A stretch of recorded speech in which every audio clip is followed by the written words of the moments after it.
மலை மீது தீபத்தூண்ல தீபம் ஏற்ற வேண்டும் என்று மதுரை ஹைகோர்ட் ஒரு தீர்ப்பு சொல்லியிருந்தது. அங்க இருக்கக்கூடிய அறநிலையத்துறையும் காவல்துறையும் இந்த நாட்டிய அரசாங்கத்தினுடைய பேச்சை கேட்டு தடுக்கப்பட்டது. அதுக்காக இந்த அரசாங்கமானது அந்த கோயில் நிர்வாகமானது அப்பீல் அப்படிங்கிற 2 பேர் நீதிபதி கொண்ட பெஞ்சுக்கு போச்சு. கீழே சொன்ன தீர்ப்பு சரியான தீர்ப்புன்னு தள்ளுபடி செய்து மேல தீபம் ஏத்தணும், இந்த தமிழ்நாடு காவல்துறை பாதுகாப்பு கொடுக்கல அப்படின்னா மத்திய பாதுகாப்பு படை அவங்க பாதுகாப்போடு மேல தீபம் ஏத்தணும் அப்படி அந்த நீதிமன்றமானது தீர்ப்பு சொல்லியிருந்தது. ஆனா இந்த நாட்டிய அரசாங்கம் அங்க இருக்கக்கூடிய காவல்துறையை வைத்து தடுத்திருக்கின்றார்கள். நீதிமன்றத்தை மதிப்பு கொடுக்கல. தீர்ப்பு சொன்ன பிறகு 144 தடை உத்தரவு போட்டிருக்காங்க. அன்னைக்கு தீபம் ஜோதி அன்னைக்கு பல ஆயிரக்கணக்கான மக்கள் அந்த கோயிலுக்கு சாமி கும்பிட வர்றாங்க, போறாங்க, வர்றாங்க. இதை கெடுக்கணும் அப்படிங்கிற ஒரே நோக்கத்துக்காக 144 அதை போட்டிருந்தாங்க. இரண்டாவது கூட அந்த 144 நீதிமன்றம் நீக்கியது.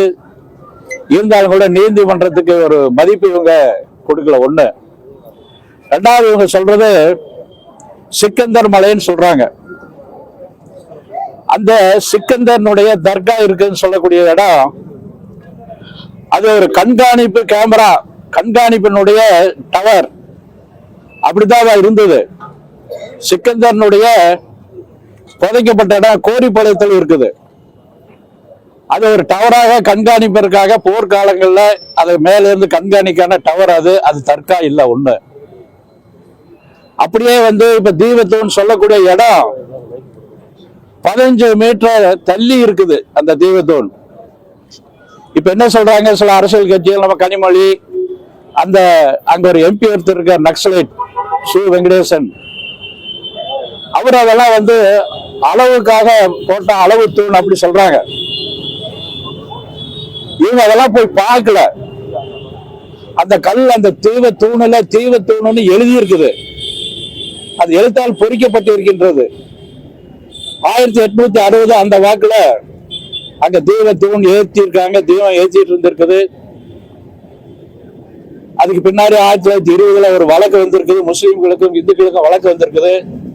அன்றைக்கு இருக்கக்கூடிய தேவஸ்தான போர்டு அவர்கள் அந்த வழக்கில் சந்திச்சு தீபம் ஏற்றணும், இது முருகர் மலைன்னு தீர்ப்பு வாங்கியிருக்காங்க. அதை அப்பீல் பண்ணாங்க. மறுபடியும் லண்டன் கோர்ட்டுக்கு போய் அது கீழ் கோர்ட்ல சொன்ன சரியான தீர்ப்பு, தீபம் ஏற்றணும், முருகன் மலை இப்படி சொல்லியிருக்காங்க. அப்போ கூட வருகின்ற அந்த அரசாங்கங்களானது அந்த தீபம் மேல ஏற்றவே இல்லை. கீழே மோட்ச தீபம் ஏற்றிட்டு இருக்காங்க. யாரெல்லாம் இறந்துருக்காங்களோ இறந்தவர்களுக்காக மோட்ச தீபம் ஏற்றக்கூடிய பழக்கம் நம்ம இந்து சமுதாயத்துல அதை கீழே ஏற்றிட்டு இருக்காங்க. இதை கண்டிச்சு 96 அந்த வாக்குல ஒரு நீதிமன்றம் சென்றப்போ நீதிமன்ற தீபம் ஏற்றணும்னு சொல்லியிருந்தாங்க. அப்போ இவங்க அதுக்கான மரியாதை கொடுக்கல. தொடர்ந்து அதுக்கான போராட்டங்கள் நடந்துட்டு இருக்குது. இவங்க அங்க ஏதோ நடத்தினா தீபம் ஏத்தினா ஒரு கலவரம் வரும்னு சொல்றாங்க. ஒண்ணு, அது தர்கா இல்ல.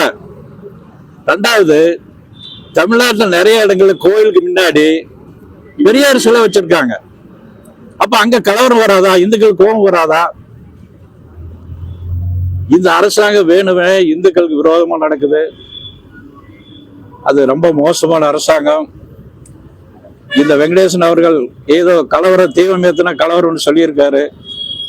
நான் சொல்றேன், அவருக்கு உண்மையிலேயே தைரியம் இருந்ததுன்னா அங்க இருக்க மக்கள் மேல் இவருக்கு நம்பிக்கை இருந்தது அப்படின்னா பதவி ராஜினாமா பண்ணி நிக்கட்டும். திருப்பரங்குன்றத்துல தீபம் ஏத்தோன்னு சொல்றவங்களே எங்களுக்கு ஓட்டு வேண்டாம் அப்படி நின்னாருன்னா உண்மையிலேயே அவரை பாராட்டலாம் அப்படின்னு நினைக்கிறோம். இதனால இன்னைக்கு தமிழ்நாடு பூரா இந்த தீபம் ஏத்தணும், கோர்ட்டை மதிக்கணும் அப்படின்னு தமிழ்நாடு பூரா இந்த ஆர்ப்பாட்டம் நடந்து கொண்டிருக்கின்றது. திருப்பூர்ல 15க்கும் மேற்பட்ட இடங்கள்ல இந்த ஆர்ப்பாட்டம் நடந்து கொண்டிருக்கின்றது. இல்ல, இந்த அரசாங்கம் இந்த ஆர்ப்பாட்டம் இல்ல. யாரெல்லாம் ஏதாவது சொன்னா கேஸ் போட வேண்டியது, கைது பண்ண வேண்டியது அப்படிதான் இருக்குது. நிருபரும் கூட எங்க நிருபரையும் கைது பண்றாங்க நிறைய இடங்கள்ல.